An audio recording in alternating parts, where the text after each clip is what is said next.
சமஸ்கிருதம் இப்போ யாரோட மொழி நீங்க சொல்ல வரீங்க? சமஸ்கிருதங்கிறது ஒரு மொழி கிடையாது.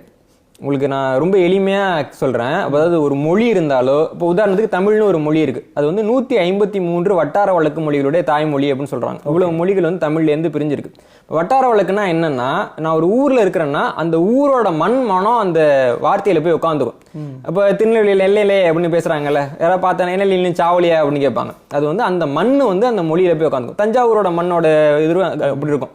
அதே மாதிரி அந்த மண்ணுக்கு தொடர்புடைய சொற்கள் வந்து அந்த மொழியில இருக்கும். உதாரணத்துக்கு நீங்க அரபி மொழியில நீங்க வந்து ஒட்டகத்தை குறிக்கக்கூடிய 1000 சொற்கள் இருக்கு. அவங்க ஒட்டகத்தை குறிக்கணும்னா 1000 சொல் இருக்கு. தமிழ்ல யானையை குறிக்கிறதுக்கு 44 சொல் இருக்கு. அப்போ அது அந்த மண்ணுல வந்து ஒட்டகம் இருக்கிறதுனால அவங்க வெவ்வேறு பேர்ல சொல்றாங்க, நம்ம யானை இருக்கிறதுனால வெவ்வேறு பேர்ல சொல்றோம். அப்போ வந்து அந்த நிலம்ங்கிறது அந்த மொழியில இருக்கும். இப்போ சமஸ்கிருதம்ங்கிற மொழியில என்ன நிலம் இருக்கு? இப்போ வந்து தஞ்சாவூர்னா அந்த தஞ்சாவூருங்கிற நிலம் இருக்கு இல்லைங்களா? சமஸ்கிருதத்துல என்ன நிலம் இருக்குன்னு பார்க்க போனா அதில் வந்து குதிரைகள் இருக்குது. அதே மாதிரி சரஸ்வதினு ஒரு ஆறு இருக்குது. இன்றைக்கி வந்து இந்தியாவில் வந்து சரஸ்வதின்ற ஒரு ஆறு கிடையாது. சிந்து சவழி மக்களுக்கு குதிரையே தெரியாது. அப்போ வந்து இந்த நிலத்தில் தான் சமஸ்கிருதம் இருந்துச்சு அப்படின்னு நம்மளால் நிரூபிக்கவே முடியலை. அப்போ இன்றைக்கி நம்ம மொழின்னு பார்க்க போனால் நம்ம சங்க இலக்கியங்கள் என்ன சொல்லுவோம்? கருப்பொருள்ங்கிறப்போ நிலமும் பொழுதும் அப்படின்னு தான் சொல்கிறோம். இப்போ இலக்கியத்தில் என்ன சொல்கிறோம்? நம்ம குறிஞ்சி நிலத்துக்கானது, மருது நிலத்துக்கானது, முல்லை நிலத்துக்கானதுன்றோம்ல. சமஸ்கிருதத்தில் இருக்கக்கூடிய அந்த பாடல்கள் எந்த நிலத்தோட பாடல்கள்? அதில் எந்த நிலம் இருக்கு அப்படின்னு பார்க்க போனால் அதில் நிலமே இல்லை. ஆனால் சமஸ்கிருதம்ங்கிறது அப்புறம் எப்படி வந்துச்சு, யார் பேசினான்னு பார்க்க போகிறப்போ, ஒரு காலகட்டத்தில் அனைத்து தரப்பு மக்களும் ஒரு மொழியை பயன்படுத்தணும் அப்படின்னு தேவை வர்றப்போ அனைத்து தரப்பு மொழிகள்லேருந்து சிறந்த வார்த்தைகளை எடுத்து ஒரு மொழியாக உருவாக்குறதுன்ற ஒரு விஷயத்த முயற்சி பண்ணுறாங்க. அப்படி கிடைக்கிறதா சமஸ்கிருதம். சமஸ்கிருதம் அப்படின்னா சமைக்கப்பட்ட கிருதம், சமைக்கப்பட்ட மொழி அப்படின்னு அர்த்தம். இன்னும் சொல்ல போனால் சமஸ்கிருதத்தில் திராவிட குடும்பத்தை சேர்ந்த நிறைய சொற்கள் இருக்கு. ஐராவத மகாதேவன் வந்து அதை பத்தி ஒரு ஆய்வு கட்டுரையும் எழுதியிருக்கிறாரு. அதுல வந்து பாலி மொழியினுடைய சொற்கள் இருக்கு, சூரசேனி மொழியோட சொற்கள் இருக்கு, பாரசீகத்தினுடைய பழைய பாரசீகத்தை சேர்ந்த நிறைய சொற்கள் இருக்கு. இந்த மாதிரி நிறைய சொற்கள் இருக்கு. சமஸ்கிருதம் வந்து பெரும்பான்மையா யார் வச்சிருந்தாங்க அப்படின்னு பார்க்க போனா இந்தியாவுக்குள்ள ஐரோப்பிய பகுதியிலேருந்து வந்தவங்க வச்சிருந்தாங்க. அப்போ அவங்களுடைய உச்சரிப்பு அதுல இருந்தது. உங்களுக்கு நான் ஒரு எளிமையா ஒரு உதாரணம் சொல்றேன். இப்போ வந்து ஒரு மனிதன் வந்து எந்த மாதிரியான வெப்பத்திலேருந்து வர்றான் அப்படிங்கிறத வந்து அவன்கிட்ட பேசினா நீங்க தெரிஞ்சுக்கலாம். இப்போ நான் வெப்பமண்டலத்திலேருந்து வர்றேன் அப்படின்னா என்னுடைய இசையாக இருக்கட்டும், என் குரலாக இருக்கட்டும், என் மொழியாக இருக்கட்டும் சத்தமாக இருக்கும். ஏன்னா என்னால் வெப்பமண்டலத்தில் வாயை திறந்து பேச முடியும். புரியுதுங்களா? அப்போ என்னால் என்னோட சத்தம் வந்து அதிகமாக இருக்கும். ஆனால் குளிர்பகுதியிலேருந்து வர்றவனுடைய மொழி வந்து இஸ்ன்னு அப்படி ரொம்ப மெல்லிஸாக தான் இருக்கும். ஏன்னா அவனால் வாயை திறந்து பேச முடியாது, சின்னதாக தான் பேசுவாங்க. ஆமாம், ரொம்ப ரொம்ப ஒலி குறைவாக தான். இப்போ வந்து ஃப்ரெஞ்சு எடுத்துக்கோங்க, இங்கிலீஷ் எடுத்துக்கோங்க, ஜெர்மன் எடுத்துக்கோங்க, டச் எடுத்துக்கங்க, இவங்க மொழி எல்லாமே சிஸ்னா இருக்கும். நம்ம கொஞ்சம் உத்து கவனிச்சா தான் புரியும். இந்த பிரச்சனை மனிதர்களுக்கு மட்டுமான பிரச்சனை கிடையாது. ஒரே இனத்தை சேர்ந்த 2 பாம்பு எடுத்து ஆய்வு பண்ணுறப்போ ஆசிய கண்டத்தில் வெப்பமண்டலத்தில் இருக்கிற அதே இனத்தை சேர்ந்த பாம்பு வேகமாக புஷ்ன்னு கத்துது. ஆனா ஐரோப்பிய கண்டத்தில் இருக்க அதே இனத்தை சேர்ந்த பாம்பு மெதுவா கத்துது அப்படின்னு நிரூபிச்சிருக்காங்க.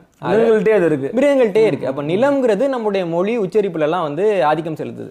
இப்ப சமஸ்கிருத மொழியினுடைய உச்சரிப்பு அப்ப எந்த மொழி குடும்பத்தை சேர்ந்தது? அதனுடைய உச்சரிப்பு மாதிரியே எந்த மொழி குடும்பத்துல வருதுன்னா அது வந்து ஐரோப்பிய மொழி குடும்பத்துல தான் வருது. அதனாலதான் இந்தோ ஐரோப்பிய மொழி அப்படின்னு நம்ம இன்னைக்கு வரைக்கும் சொல்றோம். திராவிட மொழிகள்ங்கிறதுல ஏன் அதை கொண்டு வர முடியலன்னா அவங்க உச்சரிப்பு வேற, இவங்க உச்சரிப்பு வேற. ஆக மொத்தம் இந்த நிலத்தோடு தொடர்பு இல்லாத எந்த ஒரு நிலத்திலேருந்து உருவானது அப்படின்னு சொல்ல முடியாத ஒரு மொழி தான் வந்து சமஸ்கிருதம். அப்படி இருக்கிறப்போ அந்த மொழியை வந்து இவர்களுடைய மொழியாக இருந்தது சொல்ல முடியாது. இப்போ கூட இந்தியாவில் 28,000 பேருக்கு சமஸ்கிருதம் வந்து தெரிந்த மொழியா இருக்குன்றாங்க. ஆனால் எத்தனை பேருக்கு தாய்மொழியா இருக்கு? எங்கள் தாய் இந்த மொழி தான் பேசுனாங்க, எங்களுடைய இலக்கியங்கள் இதில் தான் இருந்தது, எங்கள் பண்பாடு வந்து இதில் இருக்குது. இப்போ என்னோட தாய்மொழின்னு நான் சொல்லிக்கிறேன், என் பண்பாடு வந்து இந்த மொழியில் இருக்குது பாருங்க அப்படின்னு நம்ம சொல்லணும்ல. இன்னைக்கு வந்து மெட்ராஸில் வந்து கலாய்ச்சிக்கிட்டான் அப்படின்னு நம்ம பேசுகிறோம். இப்போ கலாய்த்துங்கிற சொல் எங்கேருந்து வந்துச்சுன்னு பார்க்க போனால் இறையனார் கலவியல் அகப்பொருள் உரைங்கிற புத்தகத்தில் 8ஆம் நூற்றாண்டில் தமரோடு கலாய்த்து அப்படின்னு இருக்கு. புருஷனோடு கலாய்த்து, புருஷனும் பொண்டாட்டியும் வந்து பேசிட்டு இருந்தப்போ பொண்டாட்டி வந்து சண்டைக்கு போகிறத புருஷனை கலாய்ச்சாங்க அவங்க அப்படின்னு இருக்குது. இப்போ கலாய்த்துன்னு மெட்ராஸில் பயன்படுத்துகிற சொல்லுக்கு நம்ம வந்து 8ஆம் நூற்றாண்டில் வேர்ச்சொல் காட்ட முடியுது இல்லைங்களா? இதுதான் வந்து வாழ்க்கை கூட அப்படியே சேர்ந்தே வர்றது. இப்போ மெட்ராஸில் குந்து அப்படின்றாங்க. குந்துன்றது வந்து ரொம்ப அழகான தமிழ் சொல், சங்க காலத்துலேருந்து இருக்குது. அதுக்கான உதாரணங்கள் வந்து ஆய்வறிஞர்கள் காட்டுறாங்க. இப்போது சமஸ்கிருதத்தில் அந்த மாதிரி மண் எங்கே இருக்குது, மக்கள் எங்கே இருக்காங்க அப்படின்னு பார்க்க போனால் எதுவுமே கிடையாது. அதனால் என்னை பொறுத்த வரைக்கும் வந்து இன்றைக்கி C++, ஜாவா படிக்கிறோம், அந்த டீகோடிங் என்கோடிங்க்கு நம்ம லாங்குவேஜ் படிக்கிறோம். அந்த மாதிரி ஒரு குறிப்பிட்ட இனக்குழு பயன்படுத்திய மொழி தான் சமஸ்கிருதம். இப்போ சமஸ்கிருதம் மட்டும்தான் அப்படி உருவானதா அப்படின்னு பார்க்க போனால் பின்னாடி ரஷ்யாவுக்கும் அமெரிக்காவுக்கும் நடுவில் சண்டை வந்தப்போ ரஷ்யாவை சம்மந்தப்பட்ட மொழியியல் அறிஞர்கள்லாம் ஒன்றாக கூடி எஸ்பெரண்டோ அப்படிங்கிற ஒரு மொழியை உருவாக்கினாங்க. எஸ்பெரண்டோங்கிறது இந்த மாதிரி உலகத்தில் இருக்கக்கூடிய தலை சிறந்த மொழிகளினுடைய சொற்கள்லாம் எடுத்து உருவாக்கப்பட்ட மொழி. ஆனால் ஒரு கட்டத்துக்கு அப்புறமா அந்த மொழி யாருக்குமே தாய்மொழியாக இல்லாததுனால அந்த மொழியை வந்து பேசுகிற ஆர்வம் மக்கள் கிட்ட குறைஞ்சிச்சு. இன்னைக்கும் வந்து கேஜிபி மாதிரியான உளவுத்துறை டாக்குமெண்ட்டை படிக்கிறவங்களுக்கு மட்டும் அந்த எஸ்பெரண்டோ மொழி தெரியும். ஏன்னா அது வந்து அது மாதிரி கோடிங்கான ஒரு கல்விக்கான கட்டமைக்கப்பட்ட ஒரு மொழியா ரகசியத்தை ஒரு குழு பயன்படுத்துறதுக்கான மொழி. இன்னைக்கு வந்து சமஸ்கிருதம் நமக்கு தெரியுதுன்னா ஒரு பொட்டி கடையில் போயிட்டு நம்ம பேரம் பேசி வாங்கவே முடியாது. அது என்னன்னா இதுதான் பாட்டுன்னு பாடிட்டு அந்த புத்தகத்தை வச்சுட்டு வந்துடலாமே தவிர பயன்பாட்டு மொழியா நம்ம அதை சொல்ல முடியாது.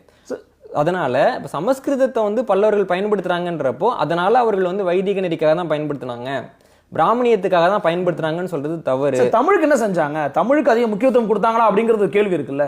இது ரொம்ப நல்ல கேள்வி. இதுல என்னன்னா பிற்கால பல்லவர்கள் வர்றாங்க இல்லைங்களா, நம்ம வந்து முதல்ல வந்து நம்ம பிராகிருதம்னு பார்க்குறோம், இடைக்காலத்துல சமஸ்கிருதம்னு பார்க்குறோம். பிற்கால பல்லவர்களுடைய பட்டயங்கள், நாணயங்கள், கல்வெட்டுகள் இது எல்லாத்துலேயுமே அவங்க வந்து தமிழ் தான் பயன்படுத்தினாங்க. இன்னும் சொல்ல போனா இப்போ சமஸ்கிருதம் வந்து எனக்கு தெரியுது, நான் வந்து தமிழ்ல ஒரு விஷயத்த சொல்லணும் அப்படின்னா என்னால் அப்போ சொல்ல முடியாது. ஏன்னா சமஸ்கிருதத்துல இருந்து இஜ்ஜி ஜ ஹ ஷ எல்லாம் இருக்கும், தமிழ்ல அதெல்லாம் இல்லை. அப்போ இந்த பிரச்சனைக்கு என்ன தீர்வு அப்படின்னு யோசிச்சு தமிழ் கிரந்தம் அப்படிங்கிற ஒரு முறையை அவங்க அறிமுகப்படுத்துறாங்க. இப்போ ஜ ஹாலாம் நம்ம பயன்படுத்துறோம் இல்லைங்களா, அதெல்லாம் பல்லவர்கள் வந்து தமிழுக்கு வந்து புதுசா உருவாக்கி அறிமுகப்படுத்தின எழுத்துக்கள். இன்னைக்கு வரைக்கும் நம்ம வந்து ஒரு இங்கிலீஷையோ சமஸ்கிருத கலப்புன்னு சொல்ல வரீங்களா? சமஸ்கிருத கலப்பு கிடையாது, இதுதான் வித்தியாசம்ன்றது. அவங்க சமஸ்கிருத கலப்புனா சமஸ்கிருத எழுத்தையே தூக்கி இங்க பயன்படுத்தி இருந்தாதான் அந்த கலப்பு. அவங்க என்ன சொல்றாங்க அப்படின்னா சமஸ்கிருதத்தை தமிழ்ல எழுதுறதுக்கு ஒரு வழிகாட்டுதல அவங்க கொடுக்குறாங்க. நான் ஒரு சின்ன உதாரணம் தான் கேட்கிறேன் உங்களுக்கு. இப்போ வந்து ஃபுல் ஸ்டாப் நம்ம பயன்படுத்துறோம், அது வந்து முற்றுப்புள்ளிங்கிறது இதுக்கு முன்னாடி 18ஆம் நூற்றாண்டுக்கு முன்னாடி நமக்கு முற்றுப்புள்ளின்னு ஒன்று கிடையாது. இப்போ தமிழ்ல வந்து நெடில் நம்ம பயன்படுத்தணும் அப்படின்னா இப்போ அதுக்கு பக்கத்துல அதுக்கு இனமான எழுத்து எழுதுற முறை தான் இருந்தது. ஒருத்தன் கத்துனான்னா ஆன்றப்ப ஆ 4 தடவை எழுதணும் தமிழ்ல. ஆனா ஆங்கிலேயர்கள் அதுக்கு பக்கத்துல வந்து 3 டாட் வைக்கிற முறையை கொண்டு வந்தாங்க. இன்னைக்கு நம்ம 3 டாட் வைக்கிற முறையை பயன்படுத்திட்டோம். இப்போ வந்து ஆங்கிலேயர்களுடைய கோலன், செமிகோலன், ஃபுல் ஸ்டாப்ங்கிற கல்ச்சரை நம்ம எடுத்துக்கிட்டதுனால ஆங்கில மொழிக்கு அப்படியே நம்ம தமிழ்ல கலந்துருவோம்னு சொல்ல முடியுமா? இல்ல, நமக்கு அதுக்கு ஏத்த மாதிரி ஒரு கல்ச்சரை அடாப்ட் பண்ணிக்கிறது வேற, கலக்கிறது வேற.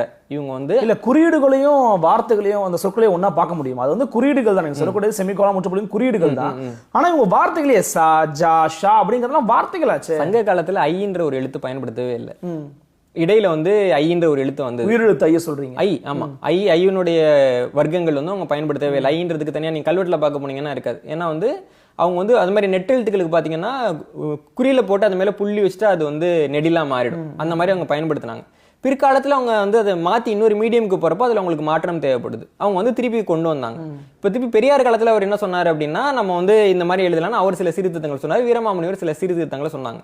ஒரு மொழி உயிரோட இருக்கணும் அப்படின்னா காலம் மாறுறப்போ அந்த மொழிக்கு அந்த அடாப்டேஷன் வேணும். அந்த அடாப்டேஷனை நம்ம பண்ணாமலே இருந்துட்டோம் அப்படின்னா அதாவது நம்ம வந்து தூய்மையை கடைபிடிக்கிறோம் அப்படின்னு பத்திரமா வச்சிட்டோம்னா இன்னைக்கு தமிழ் வந்து சமஸ்கிருத மாதிரி செத்து போன மொழியா மாறி இருக்கும். இன்னைக்கு தமிழ் நம்ம பயன்படுத்துறோம். தமிழை பயன்படுத்தி நம்மளால ஒரு பிரெஞ்சு எழுத்தாளரோட பெயரை எழுத முடியுதுன்னா நம்ம பல்லவர்களுக்கு தான் அங்கே நன்றி சொல்லணும். இது வந்து ஒரு அடாப்டேஷன் தான். தமிழ் ஃபிளெக்சிபிலிட்டியை உருவாக்கியிருக்காங்க. அவங்க உருவாக்கின ஃபிளெக்சிபிலிட்டியை தான் நம்ம பயன்படுத்திட்டு இருக்கோம். ஒருவேளை அவங்க அதை உருவாக்காம போயிருந்தாங்க அப்படின்னா நம்ம வந்து இப்போ வடமொழி பேர்களுக்கு ஜேம்ஸுங்கிற பேரை சேம்சு அப்படின்னு எழுதிட்டு இருந்திருப்போம். புரியுதுங்களா? நம்ம ஜேம்ஸ்னு எழுதிருக்கவே முடியாது இல்ல. அப்போ வந்து நமக்கு வந்து ஒரு லக்ஸரியை தான் அவங்க கொடுத்துருக்காங்களே தவிர அதன் மூலமா அவங்க தமிழ் மொழியை கெடுக்கல. இப்போ கூட பாத்தீங்கன்னா மகேஷ் அப்படிங்கிற பேரை மகேஷ் ஆமா அப்படின்னு எழுத சொல்லி ஒரு சில பேர் சொல்றாங்க. அப்ப அதுல இருந்து அவங்க எப்படி முரண்படுறாங்க? அதுல என்னன்னா தமிழ்ல வந்து ஒரு வார்த்தை இருக்கு, அந்த வார்த்தையை அப்படியே எழுதலாம். அதே சமயம் நம்ம அதில் வந்து உதாரணத்துக்கு இயக்குனர் சங்கர் இருக்காரு, சங்கர்னே சொல்லலாம். அங்கே ஷேன்னா அது திணிக்கிறது. புரியுதுங்களா? ஜேம்ஸ்னு ஒரு பேர் இருக்கு, அது சேம்ஸ் அப்படின்னா அது வந்து நம்ம பண்ண முடியாது. உங்களுக்கு புரியுது இல்லைங்களா? வலிந்து போய் செய்யற மாதிரி இருக்கு செய்யறதுன்றது. அதாவது என்னன்னா நான் உங்களுக்கு ஒரு வாய்ப்பு கொடுக்குறேன், அதை பயன்படுத்துறதும் பயன்படுத்தாதான் உங்க விருப்பம். ஆனா வாய்ப்பை உருவாக்கி கொடுக்கறதுன்றது ஒரு நல்ல விஷயம் தானே.